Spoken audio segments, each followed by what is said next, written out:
Hello बच्चा लोग, आज हम देखने जा रहे हैं गाला का सैंपल पेपर नंबर 4। जो बच्चे 10th एनसीईआरटी की पढ़ाई कर रहे हैं, स्टैंडर्ड्स जिन्होंने लिया हुआ है उनके लिए बड़ा ही काम का रहने वाला है। जिन बच्चों ने बेसिक का लिया हुआ है उनके ऑलरेडी मैंने पेपर्स पढ़ा दिए हैं, तो जल्दी से देखिए वीडियोस को, आगे ऑलरेडी प्लेलिस्ट बनी हुई है तो आपको फायदा हो सकता है। अब पेपर की बात करें तो सभी जानते हैं सेक्शन ए हमें पहला दिया होता है, जिसमें 1 से लेकर 24 तक ऑब्जेक्टिव टाइप के सवाल होते हैं जो 1 मार्क्स वाले होते हैं, जिसमें यहाँ पे स्टार्टिंग के क्वेश्चन कुछ दिए हुए हैं जो एमसीक्यू हमें दिख रहे हैं। ये पहला सवाल कह रहा है blank is not an irrational number. यहाँ पे वो कह रहे कि कौन सा वाला यहाँ पे इरेशनल नंबर नहीं है। मैंने कहा इरेशनल नंबर नहीं है, इसका मतलब क्या होगा, वो रेशनल होगा। अच्छा, नॉट एन इरेशनल नंबर का मतलब हो जाता है हमें चाहिए रेशनल नंबर। तो बच्चों ने तुरंत कह दिया सर यहां पे देखिए पहला number √5 which is actually irrational, तो ये नहीं चलेगा, हमें क्या चाहिए, रेशनल चाहिए। मैंने कहा √15 विच इज इरेशनल, तो ये भी नहीं चलेगा। बच्चे ने कहा सर √25 जिसका आंसर होता है 5 विच इज एक्चुअली रेशनल। ओहो, मतलब सर ये आंसर है। मैंने कहा यस। देखो √35 दिया है विच इज इरेशनल, तो ये नहीं चलेगा। आपका आंसर रेशनल मिल चुका है, that means C is your correct answer. चलिए आगे बढ़ते हैं अगले सवाल की ओर। अगला सवाल दिया हुआ है बच्चा लोग, फॉर अ क्यूबिक पॉलिनोमियल। अच्छा, क्यूबिक पॉलिनोमियल दिया है, उन्होंने कहा है sum of product of zeros taken 2 at a time. बच्चे ने कहा सर ये क्या पूछ लिया उन्होंने। मैंने कहा सिंपल बेसिक पूछा है जिन्हें चैप्टर 2 के अंदर हम पढ़ते हैं। क्या दिया हुआ है देखो जरा, सम का मतलब हो जाता है प्लस। क्या हो जाता है, प्लस। अच्छा, सम ऑफ प्रोडक्ट ऑफ जीरोस। देखो कभी भी क्यूबिक पॉलिनोमियल आ जाए, मतलब डिग्री 3 हो, तो 3 जीरोस पॉसिबल है। उसे हम क्या बुलाते थे, अल्फा, बीटा एंड गामा। बच्चे ने कहा सर उन्होंने कहा सम करना है प्रोडक्ट ऑफ जीरोस का टेकन 2 एट ए टाइम, मतलब दो दो को लेके। मतलब सपोज मैंने प्रोडक्ट किया, अल्फा बीटा हुआ, बीटा गामा हो सकता है, गामा अल्फा हो सकता है। अच्छा, मतलब ये करना था। यस, बच्चे ने खुशी खुशी कह दिया सर इसका आंसर तो हमें आता है। मैंने कहा क्या होता है, तुरंत बच्चे ने कहा सर जी इसका आंसर होता है C/A। मैंने कहा बढ़िया बात है यार, अगर तीनों का प्लस दिया होता ना, alpha plus beta plus gamma, तो ये हो जाता -B/A। उसके बाद आंसर आता है C/A, और तीनों का प्रोडक्ट होता तो आंसर आता है -D/A। अच्छा सर C/A की बात करें तो यहां पे हमें दिख रहा है, देखो ये ax³ plus bx² plus cx plus d पर से मुझे a की वैल्यू 1 नजर आ रही है, b की वैल्यू नजर आ रही है -10 और c की वैल्यू देखा जाए तो 31। तो यहां पे वैल्यू रखूंगा तो ये हो जाएगा 31/1 विच इज 31। दैट मींस हम कह सकते हैं कि option A is our correct answer. चलिए आगे बढ़ते अगले सवाल की ओर। अगला सवाल दिया हुआ है the pair of equation this and this has blank solution. मैंने कहा यार उसके लिए तो वो टेबल का इस्तेमाल करते थे। मैंने कहा बिल्कुल, देखो जरा क्या होगा, A1/A2 मतलब 3/6, B1/B2 4/8, फिर C1/C2। अगर आप देखोगे तो यहां मिलेगा 3×2 4×2 12×2, हर जगह पे इक्वल टू मिल रहा है। अच्छा, इसका मतलब A1/A2 equal to B1/B2 equal to C1/C2। इससे क्या मिलता है हमें, हमेशा इनफाइनाइट सॉल्यूशन। दैट मींस हम कह सकते हैं option D is our correct answer. चलिए आगे बढ़ते अगले सवाल की ओर। अगला सवाल दिया हुआ है if x = 1 is a common root of this equation and this equation then a * b = what। मैंने कहा अगर x = 1 इसका रूट है तो इसे सेटिस्फाई करेगा। तो रख के देखते हैं यार, यहां पे x = 1 हम रख सकते हैं a * 1 का स्क्वायर प्लस a * 1 - 3 = 0। देखो ये a हो जाएगा, a + a 2a, ये -3 उधर गया तो +3, तो a की वैल्यू मिलेगी 3/2। बच्चे ने कहा क्या बात है सर a की वैल्यू मिल गई। मैंने कहा यार यही इसका भी रूट है तो इसे भी सेटिस्फाई करेगा। तो x की जगह 1 रखोगे तो आपको मिलेगा 1 का स्क्वायर प्लस 1 प्लस b = 0। मैंने कहा यार ये 1 + 1 2 उधर चला जाएगा तो आपको b की वैल्यू -2 मिलेगी। अब देखो आपको a एंड b की वैल्यू मिल चुकी है, आपसे मांगा क्या है उन्होंने, a * b। देखो अगर आप a * b ढूंढने जाओगे तो a की वैल्यू माय डियर 3/2 है एंड b की वैल्यू -2 है। तो मैंने कहा यार 2 1s देखो 3 * -1 इज -3। दैट मींस हम कह सकते हैं option A is our correct answer. चलिए आगे बढ़ते अगले सवाल की ओर।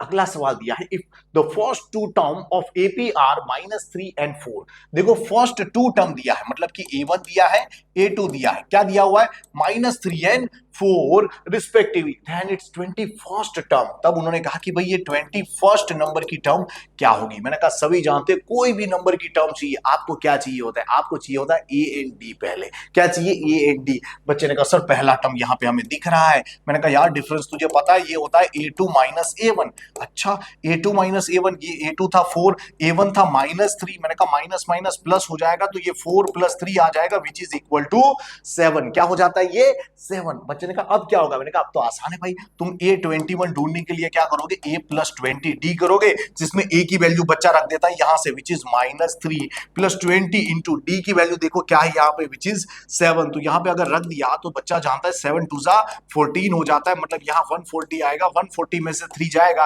तो यहाँ पे क्या आ जाएगा 137। दैट मीन्स हम कह सकते हैं option B is our correct answer. चलिए आगे बढ़ते अगले सवाल की ओर। अगला सवाल दिया हुआ है, देखो दो ट्राइंगल सिमिलर दिए हैं। क्या दिया हुआ है, सिमिलर दिए, चलो बढ़िया बात है। अच्छा आगे दिया है the perimeter of triangle ABC is 50 and perimeter of triangle PQR is 40। अच्छा और उन्होंने कहा है अगर AC 22 है तो PR क्या होगा। अच्छा मैंने कहा सबसे पहले मैं इसकी फोटो बनाऊंगा। क्या बनाऊंगा, फोटो। अच्छा क्यों सर, अरे आप देखिए जरा अभी आपको पता चल जाएगा। ये पहला ट्राइंगल है, ये दूसरा ट्राइंगल है। अच्छा पहले ट्राइंगल का नाम ले लेते हैं ABC, जो सिमिलर है किससे, PQR से। अच्छा मैंने कहा देखो जरा यहां ध्यान से देखते, उनका पेरीमीटर दिया हुआ है, मतलब कि AB + BC + AC। अच्छा और साथ में इसका भी पेरीमीटर दिया है which is PQ + QR + PR। कितना दिया है ये जरा ध्यान से देखिए, इसका जो ABC का है वो पेरीमीटर दिया है 50 और ये PQR ट्राइंगल का पेरीमीटर यहाँ पे दिख रहा है मुझे 40। साथ में उन्होंने कहा है ये AC की वैल्यू कितनी है 22, AC = 22। उन्होंने मांगा है PR की वैल्यू, क्या मांगी है, PR की वैल्यू। अच्छा मैंने कहा यार PR को थोड़ी देर के लिए X बुला लेते हैं। क्या बुला लेते हैं, X। आपको बता दूं अगर दो ट्राइंगल सिमिलर है, अगर दो ट्राइंगल सिमिलर है तो बच्चे जानते हैं कि भाई CPST उसके साइड्स का रेशियो इक्वल होता है। लेकिन मैं कहता हूं सिर्फ साइड्स का रेशियो नहीं, अगर आप कोरोस्पोंडिंग साइड्स का प्लस करके रेशियो लेते हो, मतलब पेरीमीटर का रेशियो लेते हो तो भी वो इक्वल होता है। बच्चे ने कहा सर इसका मतलब तो आप ये कह रहे हो कि अगर मैं इसका पेरीमीटर अपॉन इसका पेरीमीटर करूं मींस 50/40 करूं तो ये AC/PR के बराबर होगा। मैंने कहा यस सर AC की वैल्यू तो 22 है, सर PR को हमने X बुलाया है। मैंने कहा भाई आसान हो गया, ये दोनों कैंसिल। देखो जरा आप इसे इधर भेजो, इसे इधर भेजो तो आपको मिलेगा X = 22 4 जा 88 नीचे 5। अब देखो यहाँ पे डेसिमल में आंसर आने वाला है और यहाँ पे डेसिमल में एक ही ऑप्शन दिख रहा है, मतलब option B is our correct answer. लेकिन फिर भी हम इसे सॉल्व करके चेक कर लेते हैं कि भाई जरा देखिए, अगर यहाँ पे देखा जाए तो 17 5 जा 85 हो जाता है और फिर यहाँ पे क्या बचने वाला है 85। अगर यहाँ से माइनस चला जाएगा तो 3 बचेगा, 3 बचेगा तो पॉइंट करके हम 0 रख देंगे तो 3 0 आ जाएगा। तो बच्चा कहेगा सर 5 6 जा 30। That means option B is our correct answer.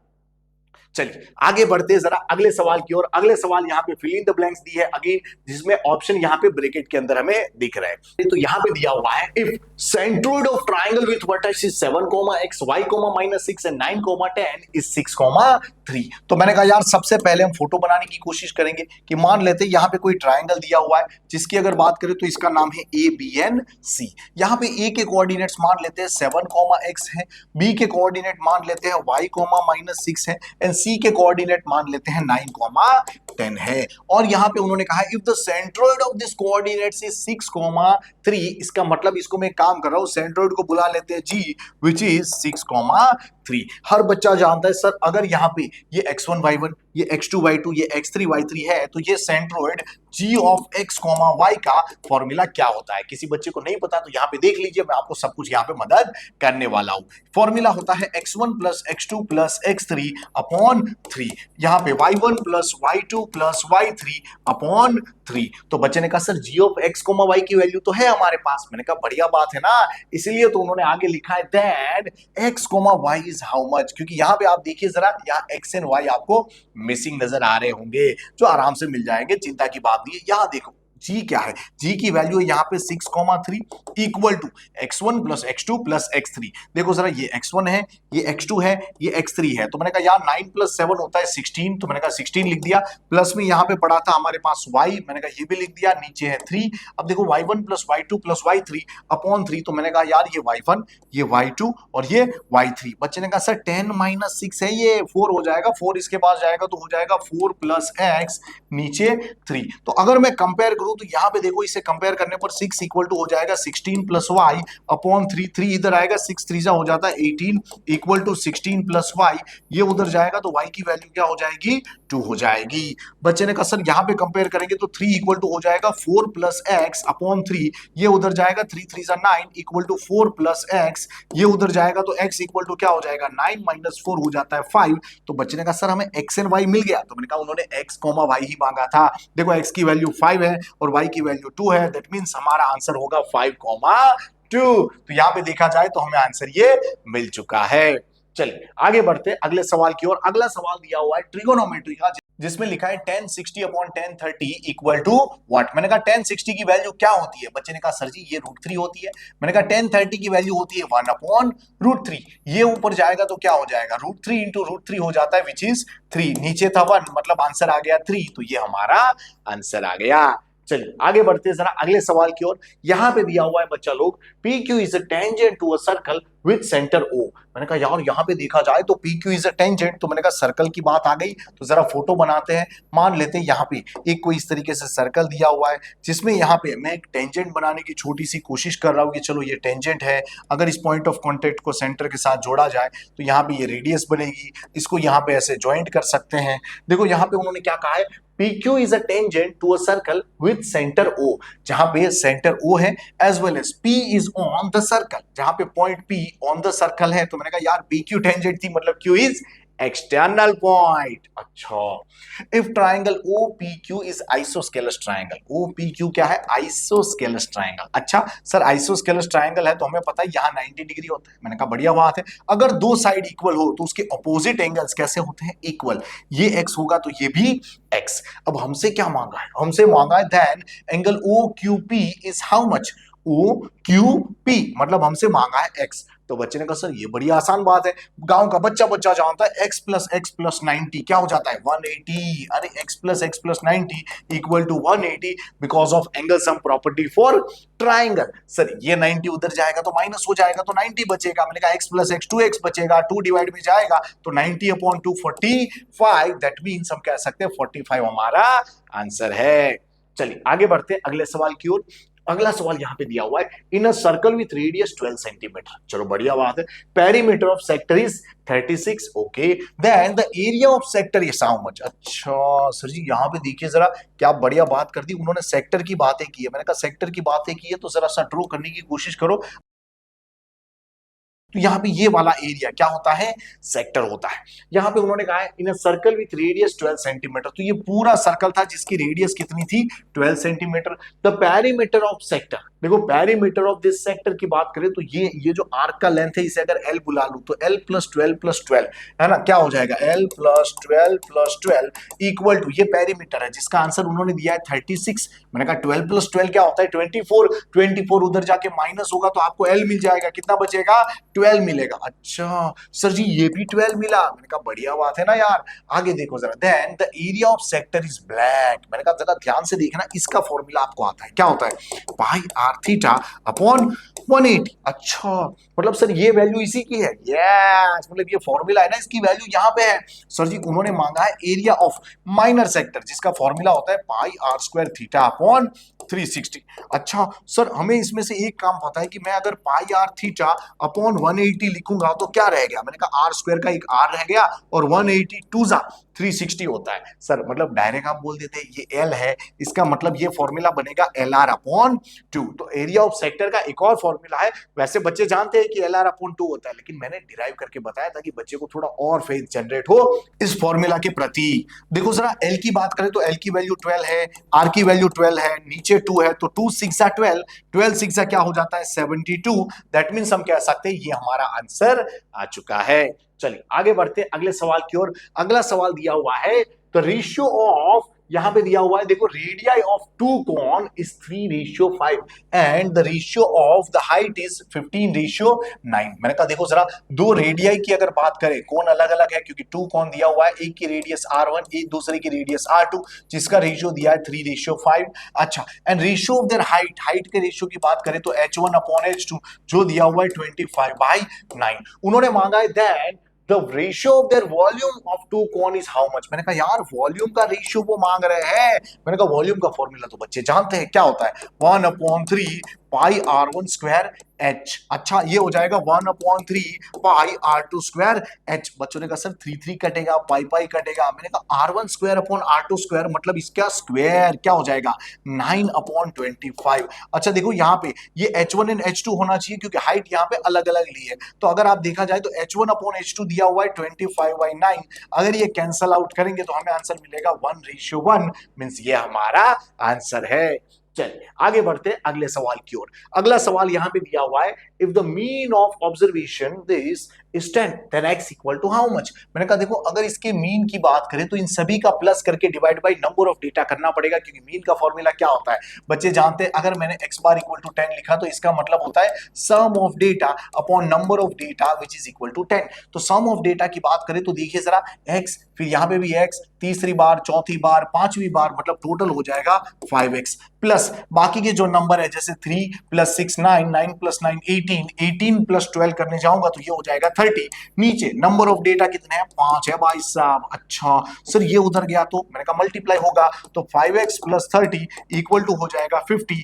ये उधर जाएगा तो 5x इक्वल टू हो जाएगा 20। 5 डिवाइड में जाएगा तो 5 4 जा, मतलब आपको x की वैल्यू क्या मिलेगी, 4। दैट मींस ये हमारा आंसर है।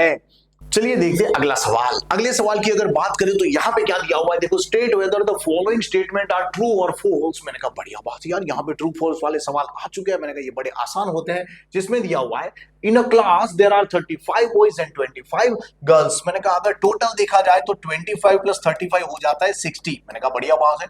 The probability that girl is elected as a monitor is 5/12। मैंने कहा भाई जरा ध्यान से देखो, अगर प्रोबेबिलिटी गर्ल्स को सिलेक्ट करने की हो तो गर्ल्स की फेवरेबल आउटकम कितना है, मतलब 25 गर्ल्स है तो 25 आ जाएंगे। टोटल कितने, मैंने कहा टोटल है 60। बच्चे ने कहा sir 5 5s as well as 12 5s। अच्छा so answer become 5/12 only. That means ये कैसा है स्टेटमेंट, ट्रू है। चलो आगे बढ़ते अगले सवाल की ओर, जहां पे दिया हुआ है the graph of quadratic polynomial p of x equal to ax² + bx + c intersect the x axis at the 2 points at least। मैंने कहा भाई ये क्या कह दिया उन्होंने, एटलीस्ट मतलब मिनिमम 2 पॉइंट छुएगा। मैंने कहा नहीं, मैक्सिमम 2 छुएगा भाई। अच्छा मतलब हम कह सकते हैं ये स्टेटमेंट कैसा हो जाएगा, फॉल्स हो जाएगा। अच्छा आगे देखा जाए तो यहां पे दिया हुआ है the equation this x² + x + 1/2 = 0 has no real roots. मैंने कहा उसके लिए तो हमें चेक करना पड़ेगा। देखो जरा इसे सिंपलीफाई करते हैं। If I am taking LCM क्या हो जाएगा, ये इधर जाएगा 2x² + 2x + 1, ये उधर जाएगा तो हो जाएगा 2x² + 2x + 1 = 0। अगर मैं इसे कंपेयर करूं ax² + bx + c से तो बच्चा जानता है सर a की वैल्यू यहाँ 2 होने वाली है, b की वैल्यू भी 2 है एंड c की वैल्यू 1 होने वाली है। तो बच्चे ने कहा सर हमें सबसे पहले डिस्क्रिमिनेंट ढूंढना चाहिए विच इज b² - 4ac। मैंने कहा b का स्क्वायर मतलब 2 का स्क्वायर 4 -4 * a * c। मैंने कहा यार 4 - 4 2 8 करेंगे तो ये -4 हो जाएगा विच इज लेस देन 0। और कभी भी d लेस देन 0 आए इसका मतलब रियल रूट एग्जिस्ट नहीं है। उन्होंने क्या कहा है, उन्होंने कहा है नो रियल रूट। मैंने कहा सही है भाई, रियल रूट एग्जिस्ट नहीं है तो नो रियल रूट हो जाएंगे। अच्छा आगे बढ़े तो अगला सवाल देखते क्या कहता है। ये कहता है the coordinates of mid point of line segment joining this and this is 6,3। मैंने कहा उसके लिए मुझे डायग्राम बनानी चाहिए। देखो जरा यहाँ पे अगर देखा जाए तो यहाँ पे कोई लाइन सेगमेंट है जिसका नाम है सपोज AB, जिसके कोऑर्डिनेट्स है 8,4, यहाँ पे है 4,2। उन्होंने कहा था the coordinates of mid point of this line segment is 6,3। मैंने कहा मिड पॉइंट का फॉर्मूला आपको पता है क्या, क्या होता है वो, x1 + x2/2 y1 + y2/2। तो बच्चे ने ट्राई किया सर 8 + 4 12 डिवाइड बाय 2 इज 6। मैंने कहा 4 + 2 6 divide by 2 is 3 means answer is 6,3। यहां पे वही दिया है, मतलब ये स्टेटमेंट कैसा हो गया, ट्रू हो गया। अच्छा आगे बढ़ते अगले सवाल की ओर। अगले सवाल की बात करें तो यहां दिया हुआ है answer the following question in one sentence, one word और वन फिगर। मैंने कहा बढ़िया बात है। देखो क्या दिया है, if the circumference and area of circle are numerically equal. अच्छा, सर्कमफरेंस मतलब C and area of circle is A, they are numerically equal. तो मैंने कहा इसका फॉर्मूला होता है 2 पाई आर, इसका फॉर्मूला होता है पाई आर स्क्वायर। अगर ये पाई पाई कैंसिल होगा, यहां ये आर डिवाइड में जाता तो ये कैंसिल हो जाता, तो आर की वैल्यू क्या मिलती, 2 मिलती। आगे उन्होंने क्या दिया है, find the diameter of circle. मैंने कहा डायामीटर क्या होता है यार, 2r मतलब 2 into 2 which is equal to 4। और ये किसमें होगा, मैंने कहा यूनिट यहां पे नहीं दिया, इसीलिए हम लिख सकते हैं 4 यूनिट। क्या लिख सकते हैं, 4 यूनिट।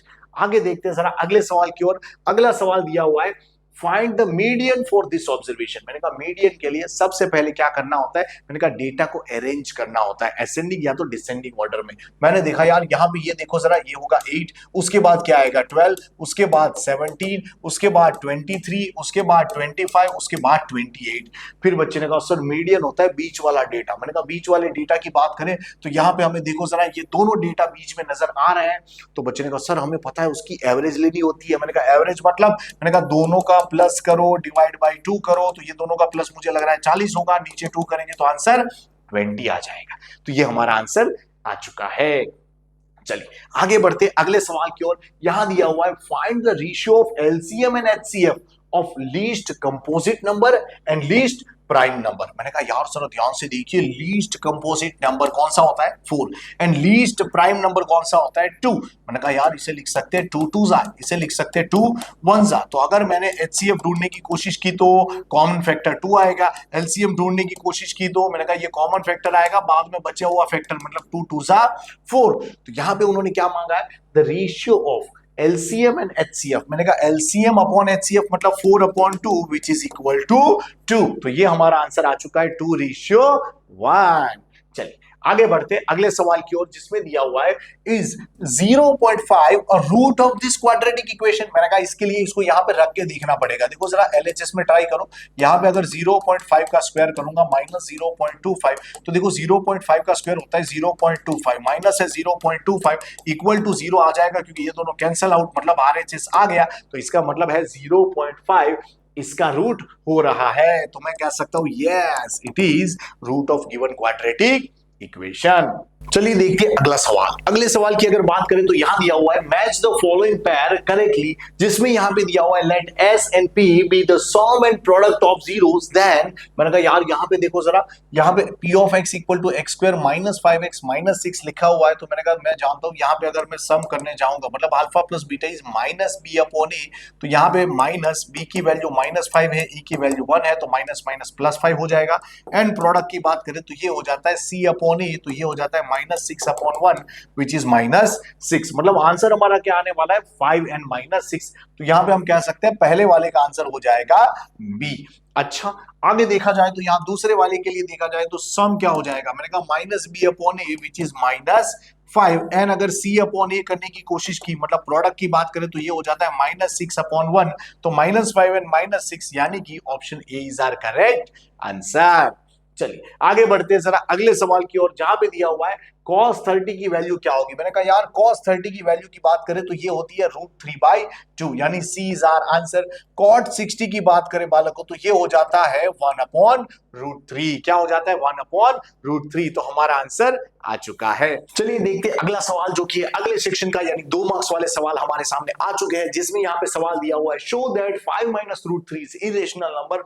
बच्चे ने कहा सर ये तो कॉन्ट्राडिक्शन वाला सवाल है। यस, क्या करते थे हम इसमें, हमें इरेशनल प्रूफ करना हो तो हम रेशनल एज्यूम करके उसे सिंपलीफाई करने की कोशिश करते थे, लेकिन जब भी ऐसा करेंगे क्या होगा, हमारी गाड़ी अटक जाएगी, जिसकी वजह से बच्चे को पता चलता है कि हमने जो एज्यूम किया था वो रॉन्ग है, यानी ये रेशनल नंबर नहीं है, ये क्या हो जाएगा इरेशनल नंबर। चलिए देखते हैं इसको लिखेंगे कैसे। हम लिख सकते हैं let 5 minus √3 equal to P upon Q, where हम कह सकते हैं ये रेशनल नंबर है as well as P and Q are coprime number means divisible by only 1। तो बच्चे ने कहा सर हम नॉर्मली सिंपलीफाई में ऐसा करते थे, रूट वाले नंबर एक तरफ बाकी के नंबर एक तरफ, तो 5 minus P upon Q equal to यहाँ √3 आ जाएगा। मैंने कहा बिल्कुल।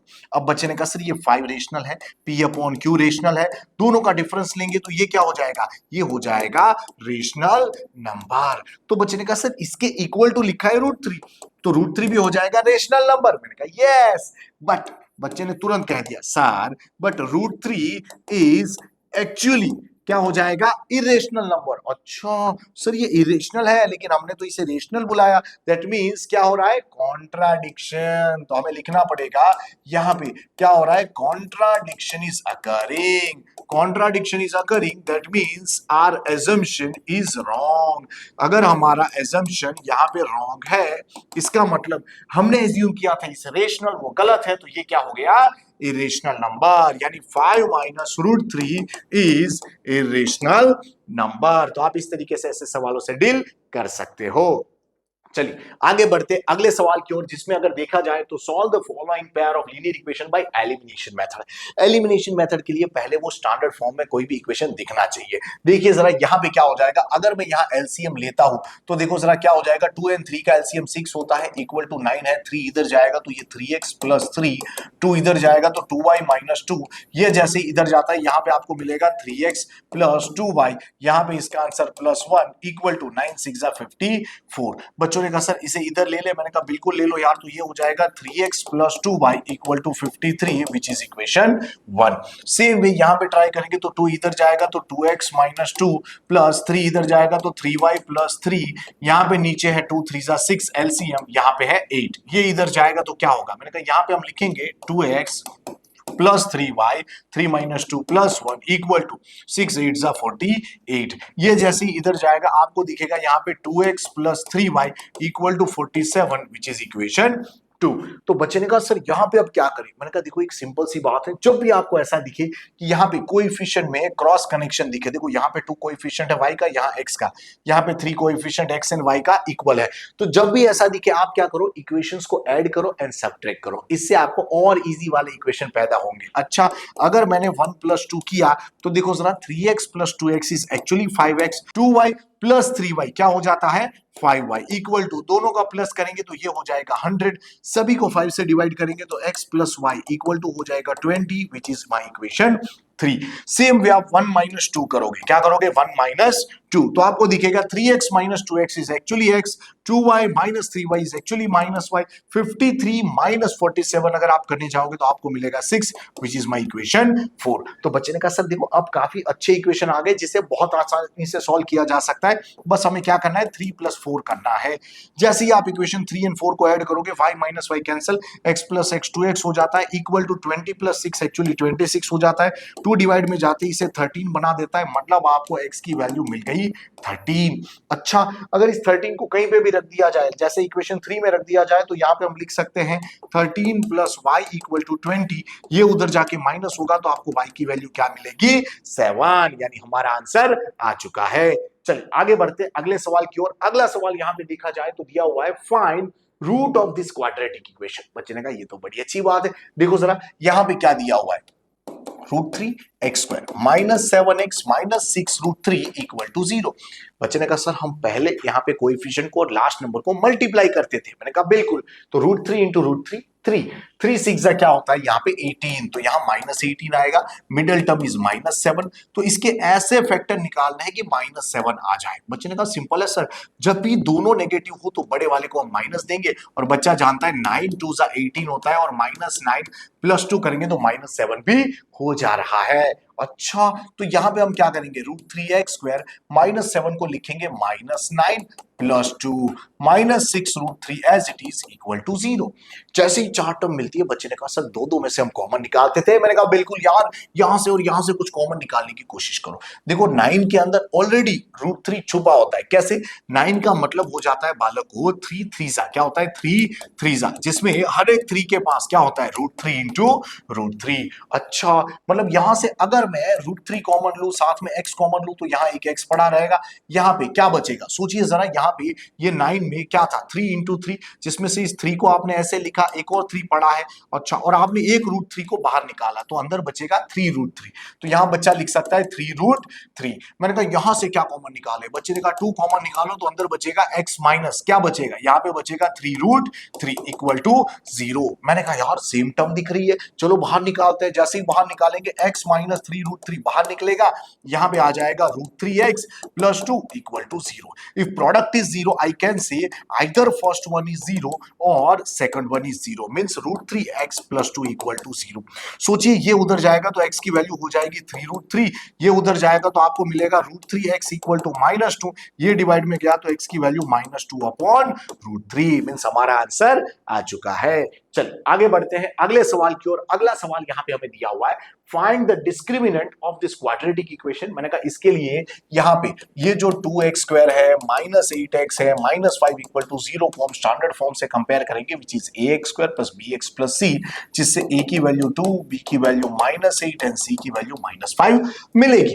अब बच्चे ने कहा सर यहाँ पे हमें d ढूंढना पड़ेगा। मैंने कहा बिल्कुल, तो d यानी कि b² -4ac, देखो b का स्क्वायर मतलब -8 का square -4 into a into c, ये माइनस इधर जाके प्लस बनाएगा, 8 का स्क्वायर 64 होता है, यहाँ प्लस आएगा, 4 2 ज़ा 8, 8 5 ज़ा 40 होता है, तो टोटल यहाँ पे आएगा 104, विच इज ग्रेटर देन 0। अच्छा सर अगर ग्रेटर देन 0 है इसका मतलब क्या हो जाएगा, roots are real and equal, क्या हो जाएंगे, रियल एंड डिस्टिंक्ट, क्या हो जाएंगे, रियल एंड डिस्टिंक्ट। अच्छा मतलब रूट्स रियल एंड डिस्टिंक्ट होते हैं, यस मतलब अलग अलग होते हैं। अब बच्चे ने कहा सर जी इसका मतलब तो ये है कि रियल एंड डिस्टिंक्ट हो गए, तो अब हमें क्या करना है, आगे उन्होंने कहा find the nature of roots. मैंने कहा ये तो मैंने लिख दिया, आगे उन्होंने क्या कहा है, फाइंड देम। अच्छा मतलब रूट को ढूंढना भी है, तो मैंने कहा उसमें कोई बड़ी बात नहीं है, बच्चा जानता है रूट क्या होता है, अल्फा और beta equal to -b plus और माइनस √d अपॉन 2a। अच्छा चलो वैल्यू रखते हैं जरा, यहाँ पे अल्फा और बीटा इक्वल टू -b, देखो b की वैल्यू -8 थी, उसके आगे माइनस आती, माइनस माइनस प्लस हो जाएगा, प्लस और माइनस √d मतलब ये 104 का रूट आएगा, तो मैंने कहा यहाँ पे लिख देते हैं अपॉन 2 इंटू a की वैल्यू देखिए यहाँ पे क्या है, 2 है, तो बच्चे ने कह दिया 8 प्लस और माइनस, देखो ये 104 को आप पहले से जानते हो, ये क्या होता है, ये होता है 26 फोरजा, क्या हो जाता है, ये हो जाता है 26 फोरजा। अच्छा सर इससे क्या होगा, मैंने कहा 4 का रूट बच्चे जानते हैं, क्या हो जाएगा, यहाँ पे 8 प्लस और माइनस, यहाँ हो जाता है 2 अंडर रूट 26, यहाँ पे 2 इंटू 2, देखो यहाँ से आप अगर 2 कॉमन निकालोगे तो एक 2 से कट हो जाएगा, ये फोरजा हो जाएगा, ये भी कैंसिल हो जाएगा, तो आपको आंसर मिलेगा 4 प्लस और माइनस अंडर रूट 26 अपॉन 2, तो आपका आंसर यहाँ पे आ चुका है। चलिए आगे बढ़ते हैं अगले सवाल की ओर, जहां पे यहां दिया हुआ है देखो find 11th term from the last, अरे भाई साहब लास्ट से मतलब पीछे से, ओके, ऑफ द एपी, जहां पे एपी दी हुई है देखो जरा 10 7 4 अप टू -62।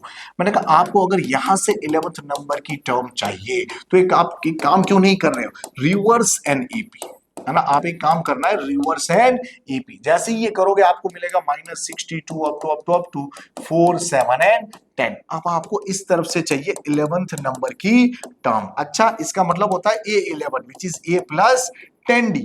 बच्चे ने कहा सर ये तो हमें -62 दिख रहा है, मैंने कहा यार डिफरेंस देखो जरा, यहाँ पे 7 - 4 करोगे आपको दिख जाएगा 3 होता है, तो बच्चे ने कह दिया सर 10 3 सा तो 30 होता है, मैंने कहा तो यहाँ इसका आंसर आ जाएगा -32 which is your required answer। चलिए आगे बढ़ते अगले सवाल की ओर, जिसमें यहाँ पे दिया हुआ है इवेल्यूट, देखो 4 इंटू यहाँ पे लिखा है cot स्क्वायर 45, cot 45 तो 1 होता है, यहाँ पे sec square 60 plus sine square 60 plus cos square 90। बच्चे ने कहा सर cos 90 तो 0, यस, साइन 60 सर √3/2, मैंने कहा यस, सर sec स्क्वायर 60 ये क्या होता है, मैंने कहा यार sec 60 याद कीजिए क्या होता था, ये होता था 2, तो उसका स्क्वायर यहाँ पे लिख रहा है। अच्छा तो ये हो जाएगा 4 - 2 का स्क्वायर 4, यहाँ पे √3 का स्क्वायर 3, नीचे 2 का स्क्वायर 4 और यहाँ पे ये है 0, ये दोनों कैंसिल होंगे तो हमारा आंसर मिलेगा 3/4, मतलब हमारा आंसर यहाँ पे आ चुका है। चलिए देखते हैं अगला सवाल। अगले सवाल की अगर बात करें तो यहां पे दिया हुआ है prove this equal to this.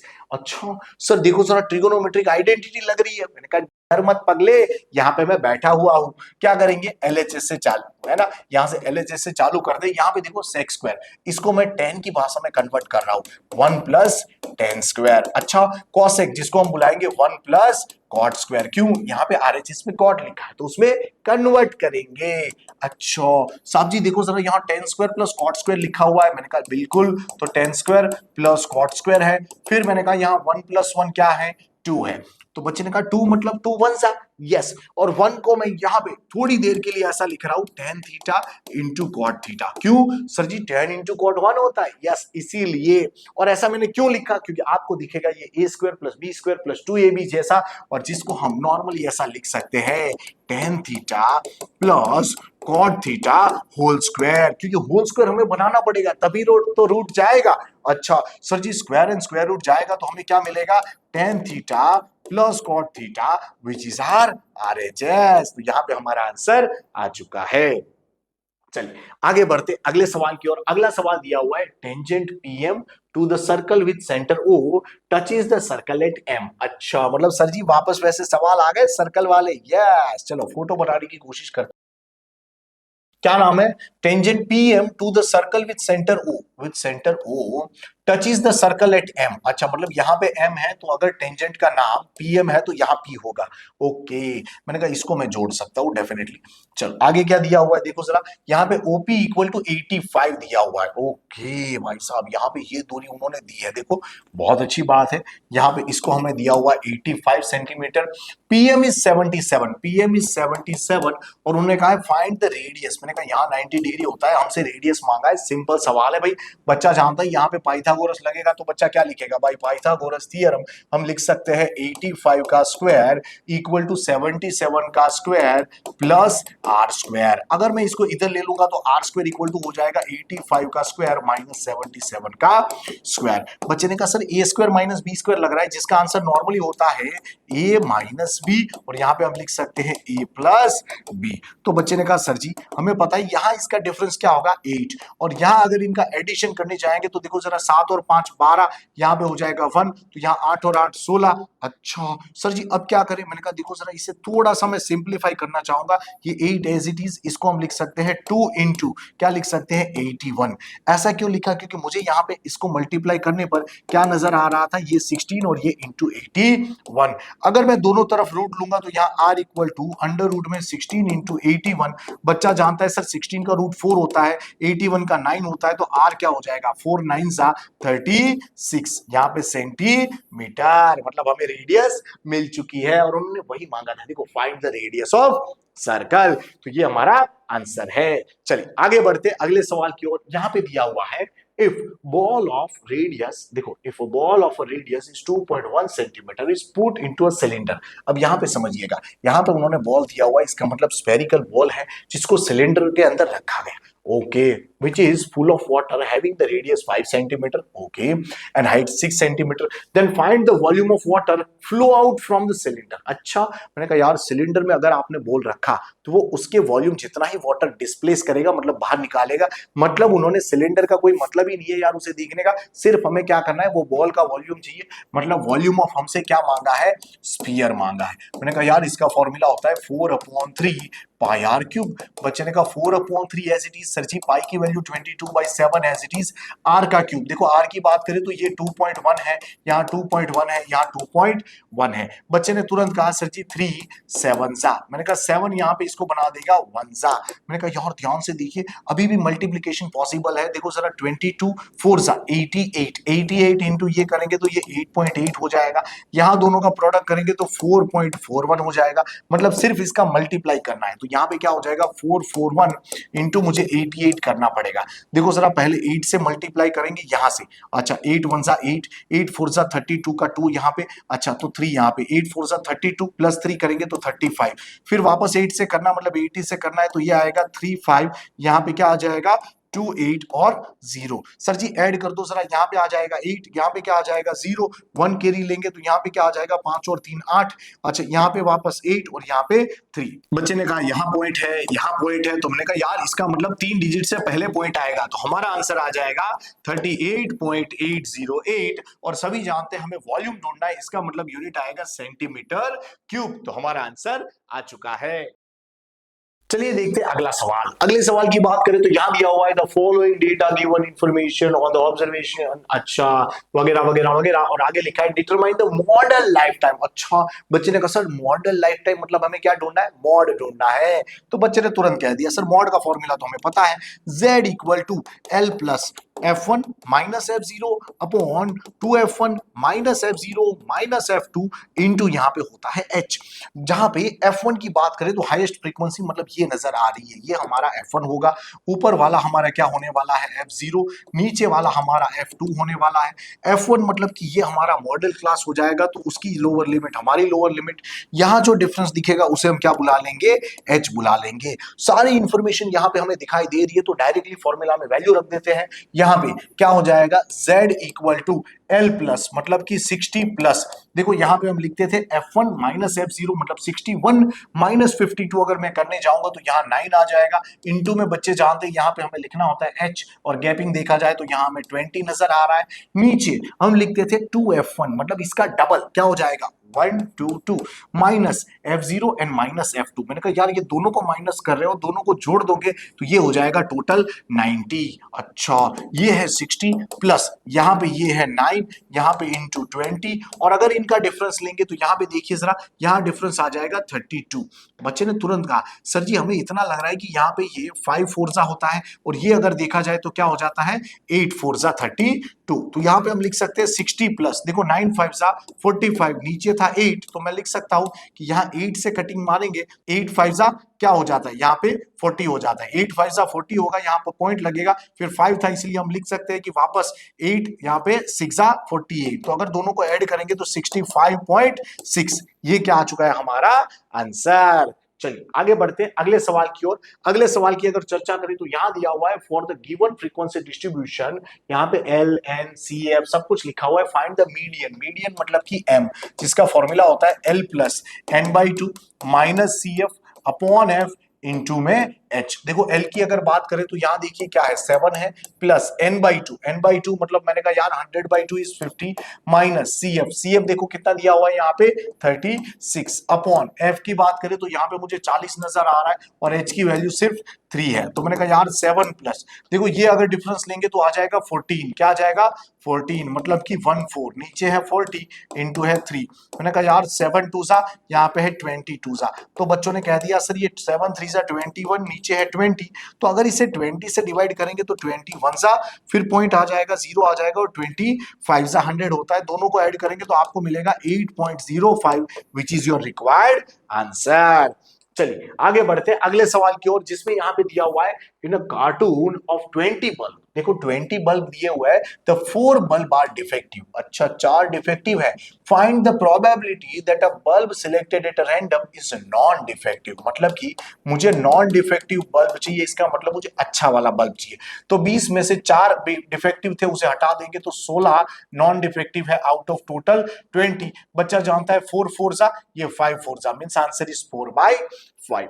आगे देखते हैं अगले सवाल की ओर। अगला सवाल दिया हुआ है Peter threw two different dice together, अच्छा पीटर ने क्या किया, 2 डाइस को एक साथ थ्रो किया, okay find the product of 2 numbers obtain, अच्छा फाइंड क्या मिला उसे, product of 2 numbers, product of 2 numbers की अगर बात करें तो क्या क्या पॉसिबिलिटी है, बच्चे ने कहा सर 1 1 जा 1 वो है ना, 1 2 जा 2 अप टू 6 6 जा 36, okay Reena throw a die and square a number obtain, अच्छा मतलब यहाँ पे वो स्क्वायर उसे मिलने वाला है ना, who has the better chance to get the result 25, मतलब दोनों में से किसको 25 मिलने के चांसेस ज्यादा है, तो मैंने कहा पीटर के लिए अगर प्रोबेबिलिटी ए लिखी जाए और दूसरा जो था यहाँ पे रीना उसके लिए प्रोबेबिलिटी बी लिखी जाए, तो जरा देखिएगा जो भी यहाँ पे 2 डाई थ्रो करने वाला है अगर उसकी चर्चा करें तो यहाँ पे टोटल आउटकम होते हैं 36। अब बच्चे ने कहा सर अगर हम प्रोडक्ट कर रहे हैं नंबर का तो सिर्फ 25 5 से आ सकता है, मतलब 5,5 एक ही बार पॉसिबल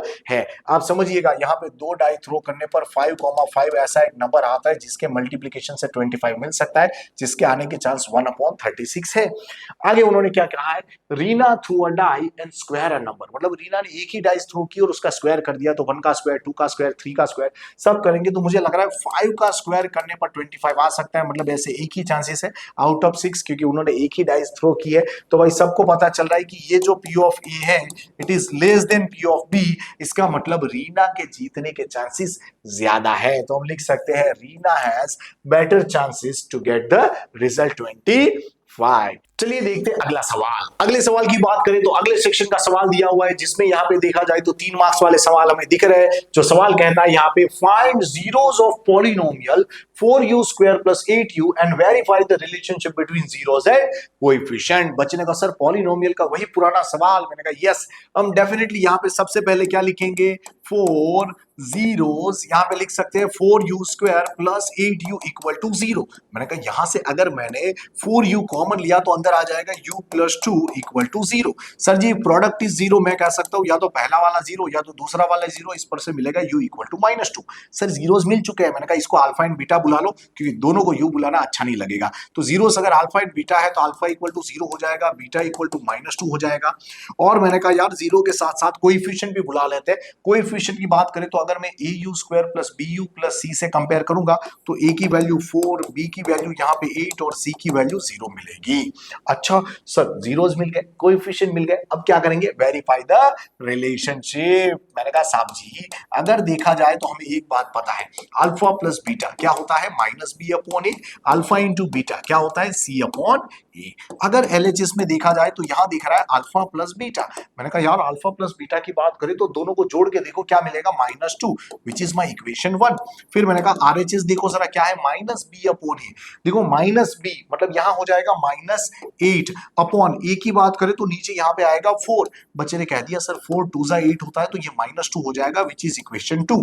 अच्छा सर जी क्लियरली हमें दिख रहा है कि फ्रॉम 1 एंड 2 हम लिख सकते हैं LHS इक्वल टू RHS, मतलब हमारा आंसर आ चुका है। अच्छा मतलब ये वेरीफाई हो गया। अब इसकी चर्चा करते, यहाँ पे LHS में देखा जाए तो अल्फा इंटू बीटा। सर जी अल्फा इंटू बीटा तो देखो जरा 0 इंटू एनीथिंग 0 मेरे हीरो। अच्छा RHS में देखा जाए तो दिख रहा है यहाँ पे c अपॉन a, c की वैल्यू भी क्या है 0, 0 अपॉन एनीथिंग 0। ओहो तो मैंने कहा यहाँ पे तो क्लियरली बच्चे को पता चल गया from 3 and 4 LHS equal to RHS। चलिए आगे बढ़ते अगले सवाल की ओर। अगला सवाल दिया हुआ है, without finding zeros alpha and beta of this polynomial we have to find this following value। मैंने कहा यार ये भी आसान है, जब भी हमें अल्फा एंड बीटा और जीरोस ऑफ एनी पॉलिनोमियल दिया जाए सबसे पहले बच्चे को क्या ढूंढ लेना है, अल्फा प्लस बीटा, और बाद में ढूंढ लेना है अल्फा इंटू बीटा। बच्चे ने कहा sir alpha plus beta is -b upon a। मैंने कहा बालक minus as it is, b की वैल्यू देख यहाँ पे है -10 और a की वैल्यू देख यहाँ पे है 3, तो माइनस माइनस प्लस तो यहाँ हो जाएगा 10 अपॉन 3। अल्फा इंटू बीटा होता है c अपॉन a, c की वैल्यू यहाँ पे दिख रही है हमें 7 और a की वैल्यू यहाँ पे 3, तो मैंने कहा ये तो पहले लिख दे रहा है। फिर देखना है क्या मांगा है, उन्होंने मांगा है 1 upon alpha plus 1 upon beta. मैंने कहा एलसीएम लेते हैं, देखो ये इधर तो यहाँ पे हो जाता है beta plus alpha upon alpha beta. बच्चों ने कहा सर अल्फा प्लस बीटा हमें पता है दैट इज एक्चुअली 10 अपॉन 3। मैंने कहा ये भी बढ़िया है, देखो अल्फा इंटू बीटा बच्चों को पता है क्या होता है 7 अपॉन 3, ये दोनों कैंसिल आउट तो आंसर आएगा 10 अपॉन 7। तो पहले का आंसर आपके सामने है। देखो उसके बाद मांगा है alpha square plus beta square. तो बच्चों ने कहा सर हमें तो एक ही बात पता है alpha plus beta whole square क्या होता है, ये होता है alpha square plus beta square plus 2 alpha beta. मैंने कहा यार अल्फा प्लस बीटा की वैल्यू थी मेरे पास 10/3, जिसका स्क्वायर बच्चे कर सकते थे 100 अपॉन 9। अच्छा ये है alpha square plus beta square पड़ा हुआ है। मैंने कहा 2 इंटू अल्फा इंटू बीटा ये रख के दिखाओ। मैंने कहा ये हो जाएगा 7 अपॉन 3। मैंने कहा यार 2 7 14 इधर भेजो तो आपको alpha square plus beta square मिलेगा विच इज 100 अपॉन 9 माइनस यहाँ पे ये है 14 अपॉन 3। बच्चों ने कहा सर एलसीएम लेंगे तो हमें लग रहा है 9 आएगा, तो यहाँ तो 9 था तो ये 100 एज इट इज। देखो यहाँ ये 3 था जिसका 9 करने के लिए हमने ऊपर नीचे किससे मल्टीप्लाई किया था 3 से, तो 14 3 होता है 42 और यहाँ पे अगर मैं डिफरेंस लूंगा तो यहाँ पे मुझे मिलेगा 58 अपॉन 9। तो ये हमारा आंसर आ चुका है। चलिए आगे बढ़ते हैं जरा तीसरे सवाल की ओर, जिसमें यहाँ पे दिया हुआ है alpha cube plus beta cube. मैंने कहा भाई यहाँ पे अगर मुझे alpha cube plus beta cube चाहिए तो मुझे एक बात याद आएगी कि सर जी हमें एक फॉर्मूला पता है alpha plus beta whole cube का। क्या होता है ये होता है alpha cube plus beta cube plus 3 alpha beta bracket में अल्फा प्लस बीटा। बच्चे ने कहा सर यहां पे भी वैल्यू डाल दे। मैंने कहा यार अल्फा प्लस बीटा की वैल्यू देख जरा, तेरे पास थी 10/3, उसका होता है क्यूब। यहां पे ये alpha cube plus beta cube as it is plus 3 into, देखो अल्फा इंटू बीटा जिसकी वैल्यू यहां पे दिख रही है 7/3, अल्फा प्लस बीटा जिसकी वैल्यू दिख रही है 10/3। तो सबको उधर ले जाते हैं जिससे हमें मिल सकता है alpha cube plus beta cube. देखो जरा यहाँ पे ये 10 का क्यूब हो जाता है 1000, नीचे 3 का क्यूब 27 माइनस, अब देखिएगा जरा यहाँ पे अगर देखा जाए तो 3 7 सा 21, 21 10 सा होता है 210, नीचे 3 3 सा 9। इसको मैंने इस तरफ लिया इसलिए माइनस हो गया।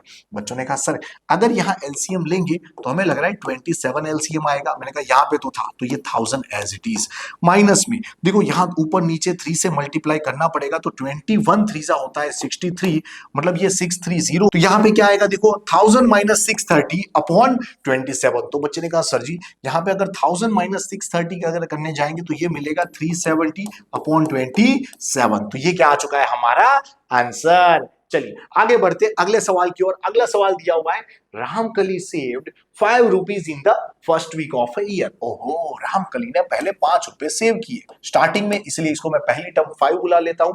आगे उन्होंने कहा then increase her weekly saving by 1.75 rupees. अच्छा मतलब ये देखो वो इंक्रीज कर रही है, तो ये क्या है डिफरेंस 1.75।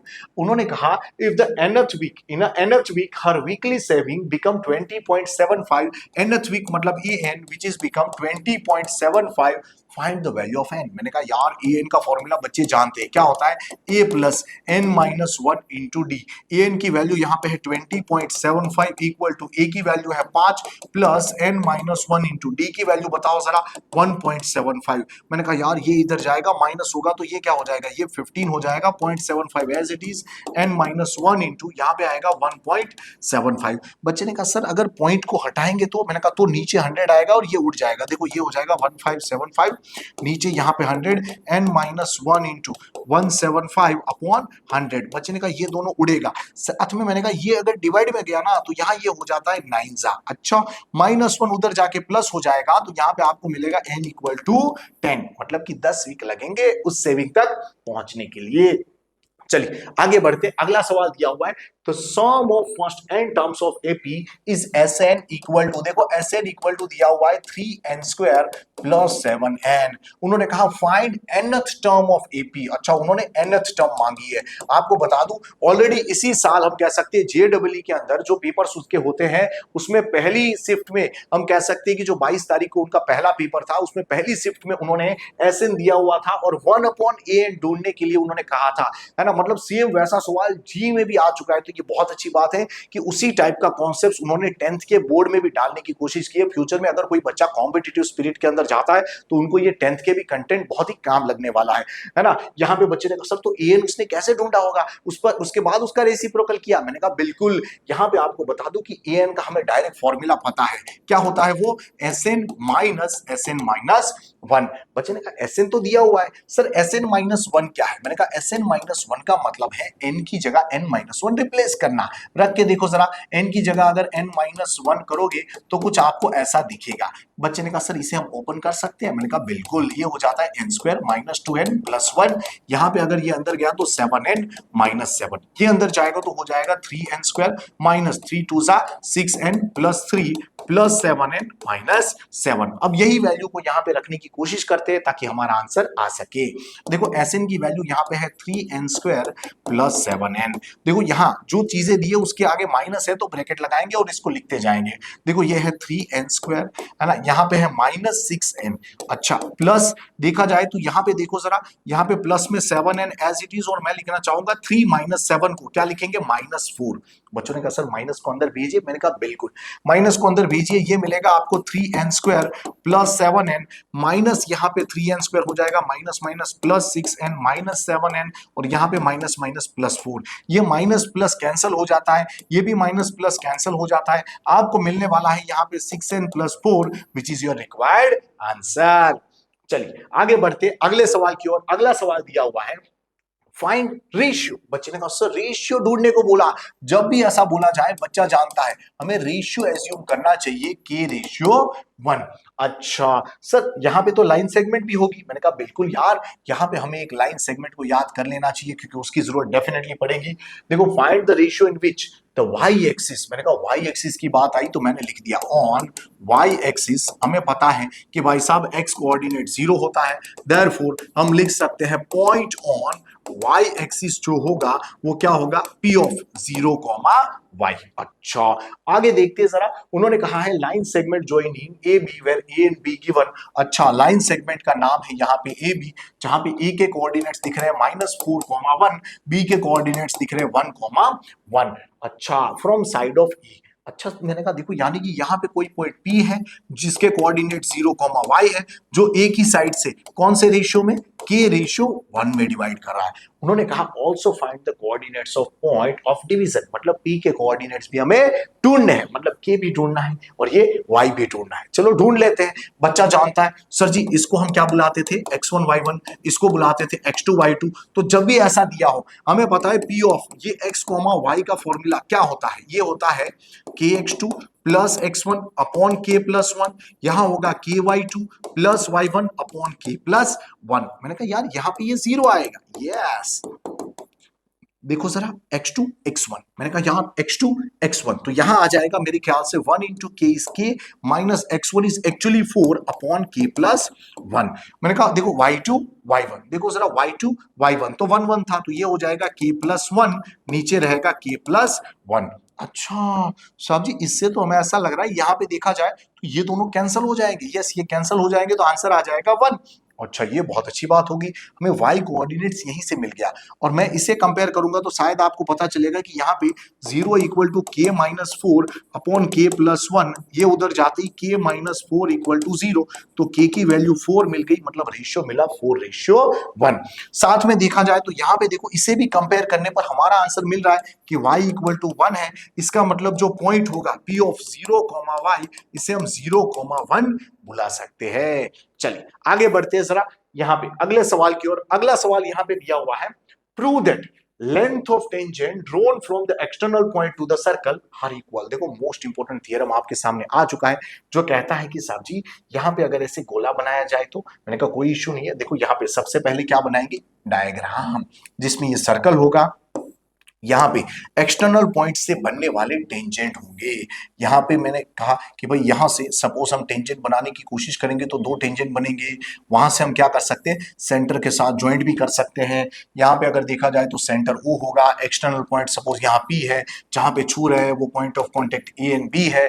तो उन्होंने कहा है prove that length of tangent from external point are equal. तो लेंथ ऑफ टेंजेंट हमें PA एंड PB दिख रही है, जो मुझे इक्वल प्रूफ करनी है, तो मैं लिखूंगा we want to show PA equal to PB. चलिए आगे बढ़ते हैं जरा कि सर जी इसको प्रूफ कैसे करेंगे। मैंने कहा यार एकदम सिंपल है, हम यहाँ पे सबसे पहले क्या करेंगे, ज्वाइन पीओ। क्या करेंगे, ज्वाइन पीओ। तो बच्चे ने कह दिया सर अगर ऐसा ज्वाइंट करेंगे तो यहाँ पे हमें 90 डिग्री दिख रहा है, यहाँ पे भी 90 डिग्री दिख रहा है, ये दोनों रेडियस है जो इक्वल होती है। मैंने कहा काम हो गया, आपका काम हो गया। अगर 2 ट्राइंगल कॉन्ग्रुएंट हो गए तो भाई CP/CT या PA इक्वल टू PB खुशी खुशी कह सकते हो। तो बच्चे ने कहा सर दोनों ट्राइंगल की चर्चा करते हैं।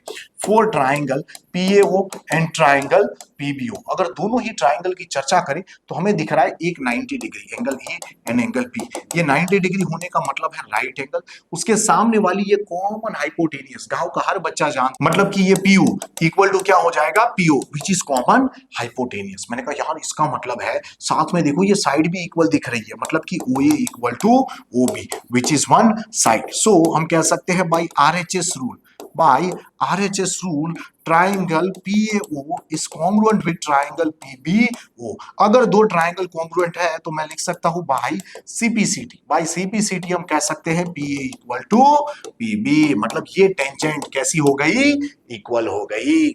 चलिए आगे बढ़ते अगले सवाल की ओर। अगला सवाल यहां पे दिया हुआ है, prove that tangent drawn at the end point of chord of a circle makes the equal angle with chord। मैंने कहा यहाँ पे भी देखो जरा डायग्राम बनानी पड़ेगी हमें, तो मैं एक काम कर रहा हूँ, एक पहले सर्कल बना रहा हूँ, साथ में उन्होंने कॉर्ड की बातें की थी तो एक कॉर्ड भी बना लेते हैं। चलो यहाँ पे मान लेते हैं कॉर्ड दी है कुछ इस तरीके से, उसके एंड पॉइंट पे उन्होंने कहा था टेंजेंट बनानी है। मैंने कहा यार यहाँ से अगर कोई टेंजेंट बनाएंगे तो ऐसे जाएगी, यहाँ से अगर कोई टेंजेंट बनाएंगे तो कुछ ऐसे जाएगी।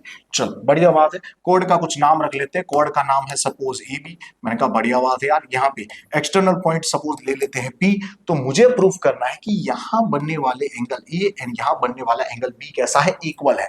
आई want to show that angle A equal to angle B। मैंने कहा सिंपल है यार, ये भी कोई हार्ड नहीं है। बच्चा जानता है कि ये जो है ना टेंजेंट की लेंथ होती है वो इक्वल होती है, तो बच्चे ने लिख दिया सर जी हमें पता है PA equal to PB, length of tangent are equal. अब ये मैंने आगे प्रूफ करवाया था कि ये दोनों इक्वल कैसे होते हैं। अगर आपको वापस प्रूफ करना हो तो आप जा सकते हो यहाँ पे, है ना, कैसे कि भाई सेंटर O ज्वाइंट कर लो इससे, अच्छा, और यहाँ पे वापस आप इसे ज्वाइंट कर लो और आप भाई RHS रूल दोनों ट्राइंगल को कॉन्ग्रुएंट करके भाई CPCT PA equal to PB लिख सकते हो। लेकिन आपको सब कुछ वापस लिखने की जरूरत नहीं है क्योंकि सवाल ऑलरेडी कनेक्टेड है, तो बच्चा लिख सकता है कि सर अगर यहाँ पे ऐसा लिखा जाए, है ना, इसको थोड़ी देर के लिए हटा देते हैं, है ना, अगर इसकी जरूरत नहीं है तो थोड़ी देर के लिए हटा देते हैं। बच्चा जानता है कि सर जी यहाँ पे अगर देखा जाए तो ये दोनों टेंजेंट इक्वल है तो उसके सामने वाले एंगल कैसे होंगे, इक्वल होते हैं। तो मैं लिख सकता हूं it's opposite angles are equal, it's opposite angles are equal. इसका मतलब देखो जरा, PA के सामने है एंगल B और यहाँ पे लिख सकता हूं मैं कि PB के सामने है एंगल A। अच्छा सर जी पर 3 मार्क्स का सवाल है, तो मैंने कहा यार तुझे अगर ये इक्वल प्रूफ करना हो, अगर तुझे ये इक्वल प्रूफ करना हो तो तू एक काम कर देना, यहाँ पे जो मैंने अभी बताया था कि सेंटर यहाँ पे ले लो, उसके साथ रेडियस जोड़ दो, इसको यहाँ पे कनेक्ट कर दो और उसके बाद आप दोनों ट्राइंगल को कॉन्ग्रुएंट करके इन दोनों को इक्वल बुला सकते हो। अगर आपको वैसा नहीं करना, एटलीस्ट आप ऐसा कर सकते हो, सेंटर को यहाँ से ऐसे, है ना, जोड़ने की कोशिश करो। यहाँ पे क्या हो जाएगा, परपेंडिकुलर बाइसेक्टर। आप दो ट्राइंगल को कॉन्ग्रुएंट कर दीजिए, ये छोटे वाले, ये जैसे ही छोटे वाले ट्राइंगल कॉन्ग्रुएंट होंगे बाई CPCT इनको इक्वल बोल दीजिए, तो भी आपका काम हो जाएगा। चलिए आगे बढ़ते जरा अगले सवाल की ओर। अगला सवाल यहाँ पे दिया हुआ है, a chord of a circle of radius 12 centimeters obtained the angle 120 degree at center. My dear, angle is greater than 90. You have to ready to use the formula for area of triangle which is different, जिसमें trigonometry का use होता है। बच्चे ने कहा क्या बात कर रहे हो सर, डरने की जरूरत नहीं है, मैंने सब बताया हुआ है। वापस अगर किसी को नहीं पता तो यहाँ पे उसे मिल जाएगा फॉर्मूला। एट अ सेंटर आगे लिखा हुआ है find the area of corresponding segment of a circle. मैंने कहा भाई सभी जानते हैं रेडियस यहाँ पे दिया हुआ है 12 सेंटीमीटर, थीटा की बात करें तो 120 डिग्री। मैंने कहा देख जरा यहाँ पे एरिया ऑफ उन्होंने मांगा है माइनर सेगमेंट। मैंने कहा ये बड़ी अच्छी बात बोल दी उन्होंने। माइनर सेगमेंट की बात करें तो ये क्या होता है, एरिया ऑफ सेक्टर, है ना, area of sector minus area of triangle, जिसमें जब भी एरिया वन, है ना, हमें ढूंढना हो एरिया ऑफ ट्राइंगल, तो यहाँ पे अगर 120 डिग्री दिया हो तो फॉर्मूला होता है r² sin theta by 2 cos theta by 2। क्योंकि सभी जानते हैं भाई अगर उस थीटा को लिया तो भाई काम हो ही नहीं पाएगा। 120 डिग्री वाली चीजें अभी तक बच्चे को पता नहीं है, लेकिन उसका आधा हो गया तो 60, जिसके बारे में बच्चा बड़ी खुशी से लिख सकता है। सर जी यहाँ पे हमें एक बात पता है, यहाँ पाई की वैल्यू क्या लेनी चाहिए, मैंने कहा 3.14। सर जी यहाँ पे r का स्क्वायर मतलब 12 का स्क्वायर 144, थीटा की वैल्यू 120, नीचे यहाँ पे था 360 माइनस देखो r का स्क्वायर मतलब कि 12 का स्क्वायर 144, यहाँ पे साइन देखो थीटा बाई 2 मतलब 120 बाई 2 60, तो साइन 60 क्या होता है √3/2। बच्चे ने कहा सर यानी कि cos 60 आएगा, यस cos 60 होता है 1/2। तो मैंने कहा थोड़ा सा सिंप्लीफिकेशन पॉसिबल है, उसे यही कर लेते। देखो यहाँ पे 12 3 बच्चों ने कहा 144 को कॉमन ले, मैंने कहा उससे पहले थोड़ा सा कटिंग मार लो आपके लिए और आसानी हो जाएगी। देखो 3 से अगर आप इसे कटिंग मारने जाओगे 3 4 12 होता है, 2 4 था इसलिए 3 8 यहाँ अगर 2 2 4 से कटिंग मारने जाएंगे तो 4 3 12 होता है, 2 4 था तो मैंने कहा यार 4 6 अब मैंने कहा यहाँ से आप चाहो ना तो 12 कॉमन ले सकते हो, तो यहाँ पे आता है 12 4 48, तो बाजू में था 3.14 माइनस यहाँ पे देखा जाए तो देखो ये 36 में से 12 गया तो यहाँ 3 था और √3 की वैल्यू 1.733।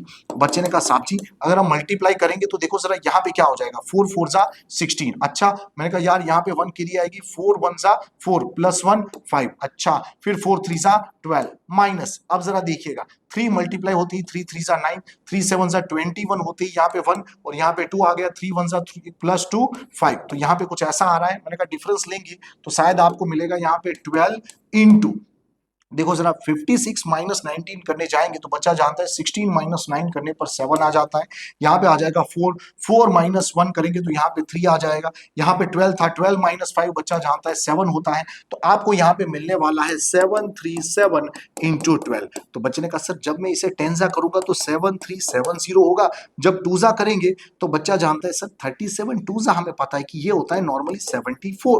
बढ़िया बात है, मैंने कहा तो 7 2 तो 14 होता है, गाँव का हर बच्चा जानता है। है, तो यहाँ लिख दो।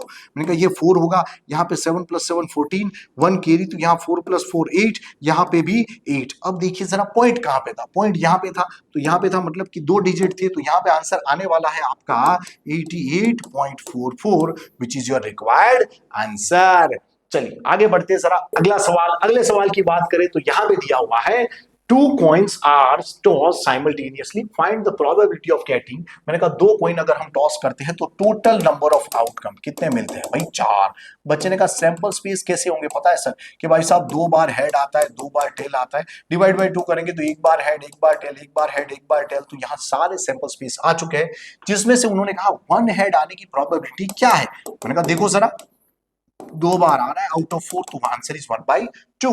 दूसरी अगर बात करें तो उन्होंने क्या कहा है कि भाई 2 हेड आने की प्रोबेबिलिटी क्या है। मैंने कहा एक ही बार आ रहा है तो हम कह सकते हैं 1 आउट ऑफ 4। आगे उन्होंने कहा है कि एटलीस्ट 1 हेड चाहिए, मिनिमम 1 हेड चाहिए। मैंने कहा मिनिमम 1 हेड चाहिए मतलब कि उससे कम नहीं चलेगा, तो मतलब ये 0 हेड वाला नहीं चलेगा, है ना। देखो यहाँ मिनिमम 1 हेड है, यहाँ भी 1 हेड, उससे ज्यादा है ये चलेगा, तो यहाँ पे हम कह सकते हैं आंसर आएगा 3 आउट ऑफ 4। तो ये हमारा आंसर आ चुका है।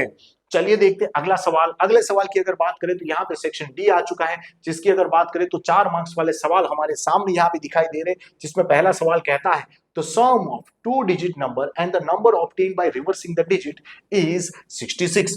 बच्चे ने कहा सर 2 डिजिट नंबर आया। मैंने कहा यस, जब भी ऐसा है आपको एक बात समझ लेनी है कि 2 डिजिट नंबर होता कैसा है।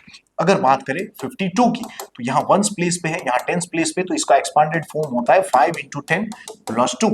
अगर मैं लिखूं xy तो यहाँ 1s यहाँ पे 10s, तो इसका मतलब इसे हम लिख सकते हैं 10 × x + y।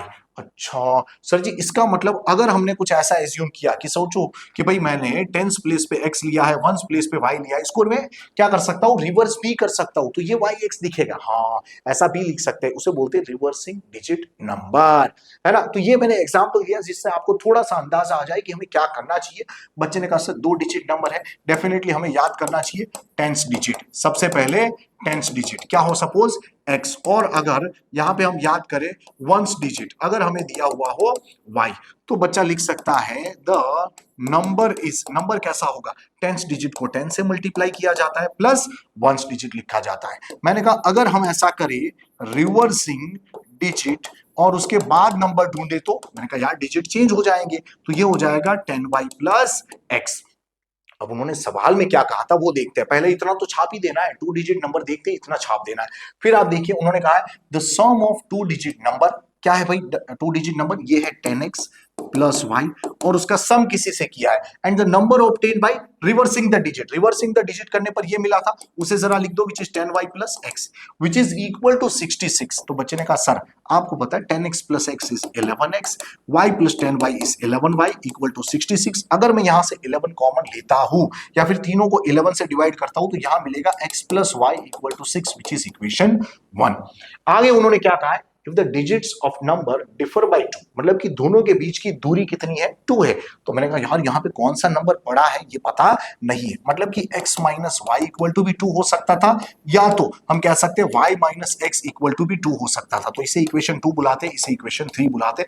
मतलब यहां से हम कह सकते हैं कि हमें इन दोनों को भी सॉल्व करना पड़ेगा, इन दोनों को भी सॉल्व करना पड़ेगा, उस हिसाब से हमारा आंसर, हमें फाइनल आंसर मिलेगा। फाइंड द नंबर उन्होंने कहा है as well as how many numbers are there. अच्छा कितने नंबर ऐसे पॉसिबल है, इन्होंने ये क्यों पूछा कितने नंबर, क्योंकि 2 ऑप्शन पॉसिबल थे, है ना।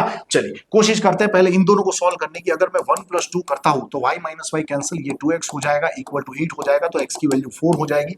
अगर मैं इस 4 को यहां पे रख देता हूं तो यहां पे हमें पता है कि ये उधर जाती आपको y की वैल्यू दे देगा 2, तो हम कह सकते हैं कि नंबर इस क्या होता है, बच्चा जानता है 10s डिजिट जो होता है वो 10 से मल्टीप्लाई होता है प्लस 1s डिजिट लिखना होता है, मतलब कि यहाँ पे 40 + 2 इज 42।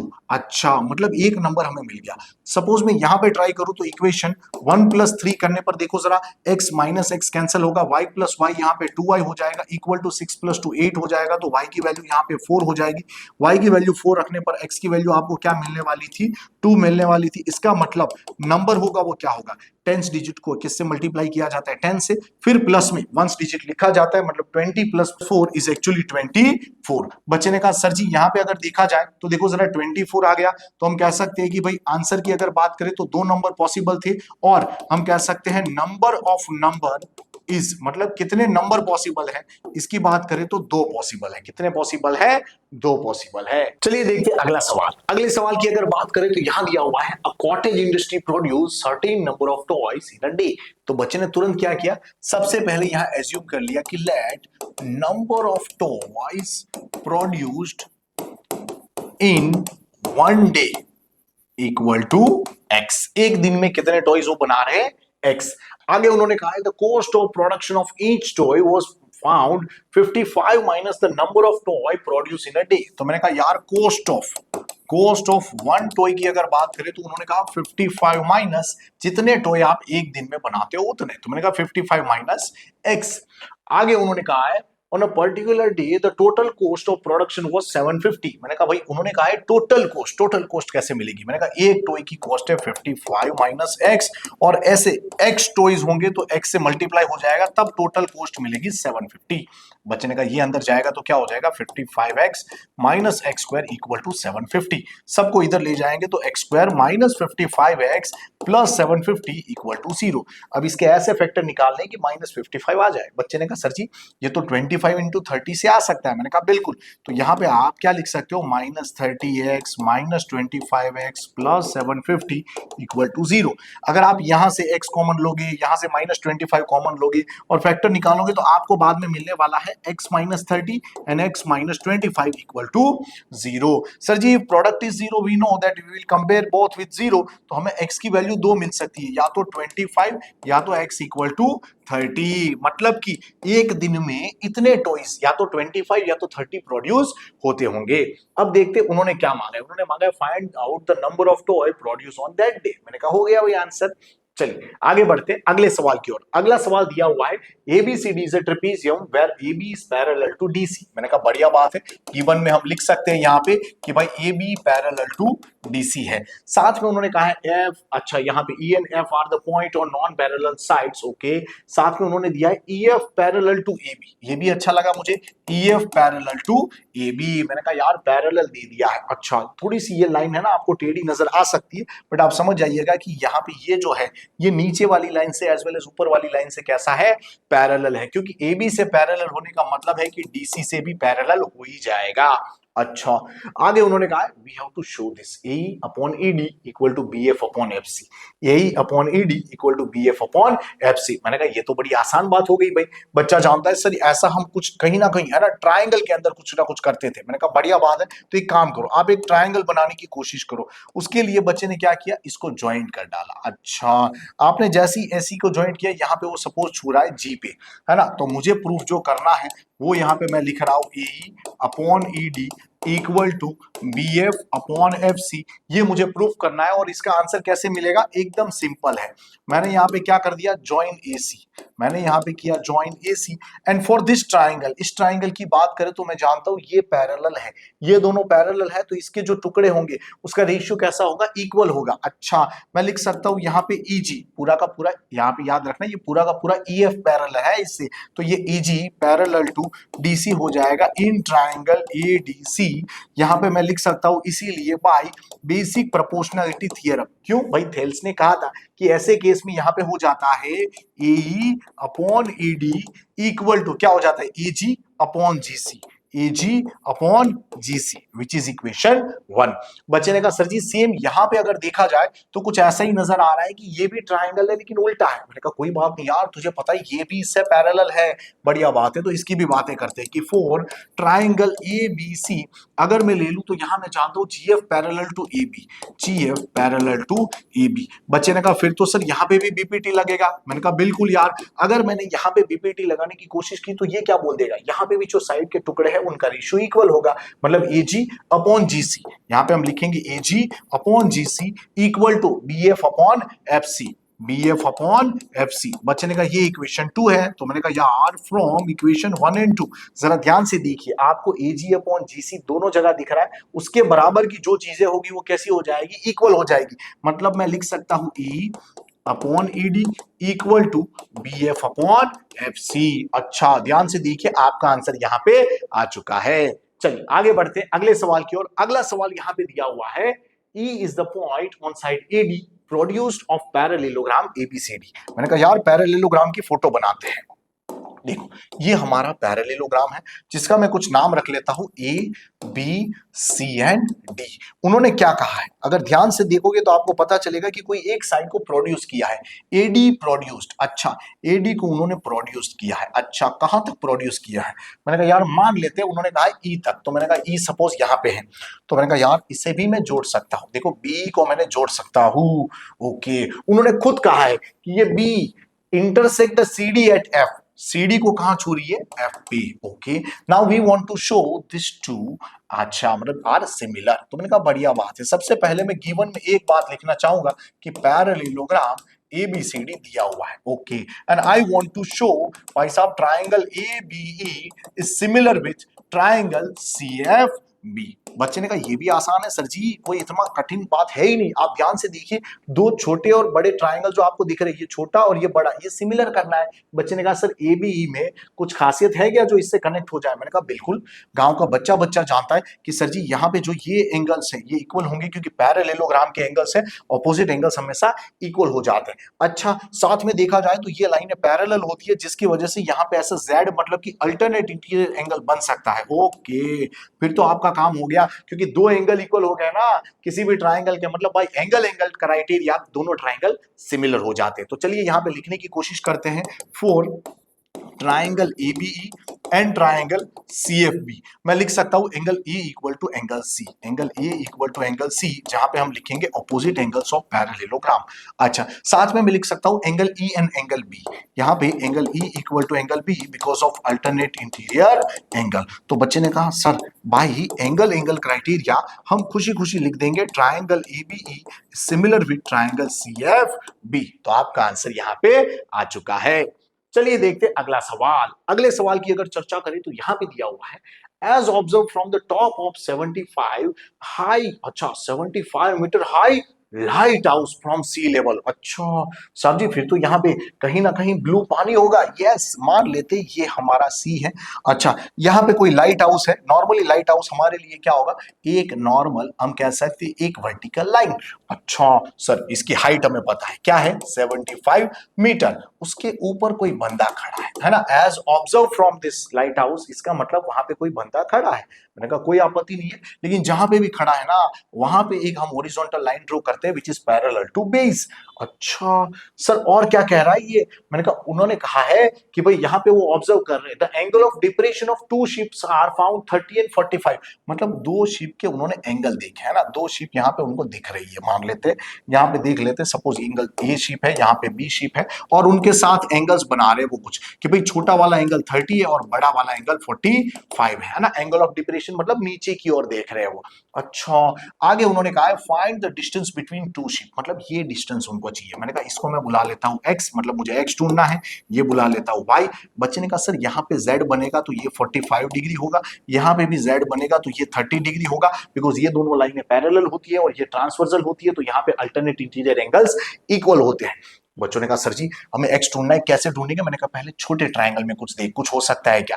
देखो हाइपोटेनियस ना दी हो तो हम क्या लगाते थे? 10 लगाते थे। तो यहाँ पे अगर आपने 10 45 लगाया तो ये हो जाएगा 75 अपॉन y। 10 45 1 होता है बालकों, तो यहाँ पे देखो y इधर आते ही आपको y इक्वल टू 75 मीटर ऐसा कुछ मिल जाएगा। बच्चे ने कहा साहब जी आपको पता है अब बड़े ट्राइंगल की बारी है, जिसमें अगर मैंने 10 30 लगाऊंगा तो 75 अपॉन ये पूरी साइड है x प्लस y, तो यहाँ पे हो जाएगा 10 30 इक्वल टू ये हो जाएगा 75 अपॉन x प्लस y। 10 30 की वैल्यू 1 अपॉन √3 होती है, ये 75 है। x का तो पता नहीं, वही ढूंढने निकले हैं, लेकिन y की वैल्यू 75 है। जरा जरा देखो जरा, ये इधर आ सकता है, ये इधर आ सकता है, तो क्या हो जाएगा? ये इधर आते ही हो जाएगा x प्लस 75 इक्वल टू ये इधर आते ही 75 √3। अगर मैं इसे इधर ले जाऊंगा तो x इक्वल टू हो जाएगा 75 √3 माइनस 75। अगर मैंने 75 कॉमन लिया तो आपको मिलेगा √3 minus 1, answer is in metre, तो आपका x आ चुका है। चलिए आगे बढ़ते हैं अगले सवाल की ओर। अगला सवाल देखिए जरा, डायग्राम देख के बच्चे को फील आएगी कि ऐसा एक सवाल एनसीईआरटी में था और आगे भी पेपर में देख चुका है, लेकिन यहां पे देखिए मुझे कुछ डिजिट्स अलग नजर आ रहे हैं, तो देखते हैं जरा सवाल क्या कहता है। यहां पे दिया हुआ है the decorative block as shown in figure made up of two solid, दिख रहा है भाई क्यूब हेड, यहाँ पे हमें दिख रहा है हेमिस्फीयर, यहाँ पे भी वही लिखा है the base of block of cube is 5 centimetre, okay मतलब length of side is 5 centimetre and the hemisphere have the fixed top with diameter 4.2, okay मतलब radius is actually 2.1 centimetre. Find the total surface area of this block, okay तो मैंने कहा यार total surface area अगर मांगा हो तो बच्चा जानता है सबसे पहले हम क्या ले लेंगे, total surface area of cube which is 6l square plus ये जो कर्व सरफेस एरिया हमें नजर आ रहा है किसका, हेमिस्फीयर का, which is actually 2πr square. But बच्चे ने कहा सर आपने इसको जैसे ही इसके ऊपर रखा ये वाला सर्कुलर हिस्सा तो बेचारा गायब हो चुका है, ये ढक चुका है जिसको हमें नहीं लेना होता, तो मैंने कहा उसे माइनस कर देते हैं, minus area of circle which is pi r square. कुछ के दिमाग में आएगा सर आपने ये माइनस क्यों किया जबकि हमने तो इसका सिर्फ कर्व एरिया लिया था। मैंने कहा भाई तूने पहले ये कर्व एरिया लिया, लेकिन जब तूने टोटल सरफेस एरिया लिया किसका, ये क्यूब का, तब तूने ये सब एरिया कवर कर दिया, चारों तरफ का एरिया कवर कर दिया, जिसमें ये एरिया जो हमें दिखाई दे रहा है वो हमें लेना नहीं था, नहीं लेना था इसलिए माइनस कर दिया। मैंने कहा ये 6l square as it is, देखो 2πr स्क्वायर में से 1 टाइम जाएगा तो ये सिर्फ πr स्क्वायर बचेगा। अब यहाँ पे हम वैल्यू रखने जा रहे हैं 6 एज इट इज, l की वैल्यू देखो क्या है 5 जिसका स्क्वायर होगा, यहाँ पे पाई की वैल्यू हमें पता है क्या दी है, यहाँ पे 22/7, देखो r का स्क्वायर, मैंने कहा r की वैल्यू थी 2.1 तो यहाँ होगा 2.1 इंटू 2.1, 7 3 मैंने कहा जरा ध्यान से देखिएगा, यहाँ पे 5 का स्क्वायर 25, 25 6 क्या होता है 150 प्लस यहाँ पे अगर देखा जाए तो मल्टीप्लाई करेंगे तो 21 3 क्या हो जाता है, अरे ये हो जाता है 63। मैंने कहा यानी ये 0.63 होगा, अगर इनको प्रोडक्ट करने जाएंगे तो क्या हो जाएगा, देखो जरा ये हो जाएगा 63 इंटू 22, तो मैंने कहा यार 2 3 6, 2 6 12, तो आगे यहाँ पे जब 20 करेंगे तो क्या हो जाएगा 1 2 यहाँ पे 6 0, अगर ऐड करूंगा तो 6 यहाँ पे 8, यहाँ पे क्या आ जाएगा 3 और यहाँ पे 1, तो हमें यहाँ पे पता था कि यहाँ पॉइंट है और यहाँ पे 0 है, इसका मतलब यहाँ भी पॉइंट आ जाएगा, तो हमें आंसर मिलेगा 150 प्लस 13.86, दोनों को ऐड करेंगे तो यहाँ पे हो जाएगा 163.86 और यहाँ पे देखो जरा सेंटीमीटर लिखा हुआ है तो एरिया आएगा, उसका यूनिट आएगा सेंटीमीटर स्क्वायर, तो हमारा आंसर आ चुका है। चलिए आगे बढ़ते हैं अगले सवाल की ओर। अगला सवाल दिया है a rocket is in the form of right circular cylinder, अच्छा closed at the lower end surmounted by cone, अच्छा देखो जरा lower and and surmounted bye cone of same radius, okay देखो रॉकेट दिया बनाया है उन्होंने जिसके ऊपर क्या दिया हुआ है कोन, तो मैंने कहा डायग्राम बनाने की कोशिश करते हैं यार, देखते हैं जरा क्या दिया हुआ है भाई साहब आगे, the diameter and height of the cylinder are 6 and 12, मैंने कहा देखो जरा डायामीटर 6 बोला, मैंने कहा रेडियस हो जाएगा 3 एंड हाइट, हाइट उन्होंने कितनी बोली 12, मैंने कहा इसमें कोई आपत्ति नहीं है। आगे उन्होंने कहा while the slant height of the cone is 5, अच्छा slant height of cone is 5, मैंने कहा यार सभी जानते हैं कि अगर ये 3 है ये 5 है तो ये कितना होगा 4 होगा, इसको मैं स्मॉल h बुला लेता हूं, इसको मैं स्मॉल r, इसको मैं कैपिटल h, ओके। आगे क्या दिया, find the volume of rocket, देखो जरा ध्यान से देखिएगा यहाँ पे सेम रेडियस लिखा हुआ है इसलिए मैंने यहाँ पे दोनों की रेडियस सेम ली है और बच्चे क्लियरली बच्चे को पता है कि यहाँ पे हमें पाई की वैल्यू 3.14 ही लेनी है। मैंने कहा यहाँ पे वॉल्यूम मांगा है, वॉल्यूम ऑफ अगर मैं रॉकेट ढूंढने जाऊंगा तो क्या हो जाएगा volume of cylinder plus volume of cone, volume of cylinder का फॉर्मूला होता है बालों को पाई, यहाँ पे हम लिख सकते हैं r square h plus volume of अगर कौन की बात करें तो इसका फॉर्मूला होता है 1/3 पाई r स्क्वायर और यहाँ पे h इज स्मॉलर वन। अच्छा साहब जी देखो जरा यहाँ पाई कॉमन ले ले, मैंने कहा सिर्फ पाई नहीं पाई r स्क्वायर कॉमन ले ले ताकि तुझे दिखे यहाँ पे capital H plus small h divide by 3, तो मैंने कहा देखो जरा पाई की वैल्यू यहाँ 3.14 ले रहे, r का स्क्वायर, r क्या था 3 जिसका स्क्वायर होता है 9, देखो कैपिटल H की बात करें तो ये था हमारे पास 12, स्मॉल h की बात करें तो ये था 4, नीचे था 3, अगर मैं यहाँ पे इसे ले जाऊं तो 3 यहाँ पे आते ही क्या हो जाएगा, देखो 3 12 यहाँ पे अगर देखा जाए तो 12 3 36 प्लस 4 आप कर सकते हो, अच्छा तो ये 3.14 इंटू यहाँ पे 9 था तो यहाँ पे नीचे 3 आएगा, तो मैंने कहा 36 प्लस 4 आप करोगे तो आपको 40 मिलने वाला है, तो मैंने कहा यार 3 3 हो जाएगा। अच्छा अब देखो यहां हम मल्टीप्लाई इसे कर सकते हैं, है ना। ओके, तो जरा देखिए जरा इन दोनों का मल्टीप्लीकेशन क्या होगा, 3 4 सा 12, तो ये 120 हो गया, तो हमें मिलेगा 3.14 इंटू 120। अब देखो जरा सिर्फ 12 से पहले मल्टीप्लाई करते हैं, है ना, या हम कह सकते हैं जीरो को यहां भेज सकते हैं, तो ये हो जाता है 31.4 इंटू 12। बच्चे ने कहा सर पहले 2 से मल्टीप्लाई करते हैं, 2 4 सा 8, 2 1 सा यहाँ पे 2, अच्छा 2 3 सा 6, फिर मैंने कहा 10 से मल्टीप्लाई करेंगे तो बच्चे ने कहा सर फिर तो ये हो जाएगा 3140, अच्छा यहाँ पे 8 आएगा, यहाँ पे क्या आ जाएगा 2 + 4 6, यहाँ पे 7 और यहाँ पे 3। बच्चे ने कहा सर एक पॉइंट था, तो मैंने कहा ये हम भी लगा देते हैं, तो यहाँ पे मिलने वाला है 376.8, और यहाँ पे हमें पता है कि यहाँ सेंटीमीटर लिखा हुआ था, तो यूनिट आएगा सेंटीमीटर क्यूब, तो यहाँ पे ये हमारा आंसर आ चुका है। चलिए देखते हैं अगला सवाल। अगले सवाल की बात करें तो यहाँ पे दिया हुआ है to find out the concentration वगैरह वगैरह। बच्चे ने टेबल देखते ही बता दिया सर जी यहाँ पे स्टैटिस्टिक्स का सवाल है, मैंने कहा यस, और यहाँ पे देखिए क्या लिखा हुआ है, फाइंड द मीन कॉन्सेंट्रेशन, मैंने कहा यानी कि हमें मीन ढूंढना है।